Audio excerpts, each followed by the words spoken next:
अल्लाह मालिक हा शब्द सदैव बाबांच्या मुखात असायचा. असं का? असं बोलतात बाबांचा अवतारच ही जी धर्माची कट्टरता होती ती मिटवण्यासाठी झाला होता. बाबा मस्जिदमध्ये राहून बाबांनी त्या मस्जिदला द्वारकामाईत रूपांतर केलं. बाबांनी त्याला द्वारकामाई नाव दिलं. बाबा त्या मस्जिदमध्ये बाबांनी धुनी प्रज्वलित केली, जी आज पण शिर्डीमध्ये चालू आहे. अग्निपूजन केलं, घंटानाद केलं, तुळशी वृंदावन केलं. मित्रांनो, सद्गुरू साईनाथ महाराजांनी त्याच मस्जिदमध्ये, त्याच द्वारकामाईमध्ये हिंदू लोक म्हणजे आपले खूप मोठे मोठे सण साजरे केले. आपले नाही तर सर्व धर्मांचे सण सुद्धा साजरा केले. ईद असो, रामनवमी असो, गुढीपाडवा असो, सर्व धूमधडक्यान बाबांचा.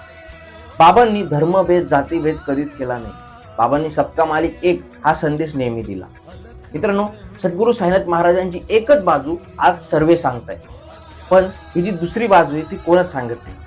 आपल्या साई भक्त आपणच ती बाजू लोकांसमोर मांडू शकतो, जे बाबांना नावं ठेवताय आणि जे बोलताय की तुमचे भक्त, बाबांचे भक्त आता कमी झाले, 7 जन्म जातील तुमचे, पण बाबांचे भक्त कधी कमी होणार नाही. आज पण बाबांचे भक्त दुप्पटीने वाढत चालले. ही व्हिडिओ प्रत्येक साई भक्तापर्यंत शेअर करा आणि त्यांना सुद्धा शेअर करा की जे बोलायचे तुमचे बाबा असे, तुमचे बाबा तसे.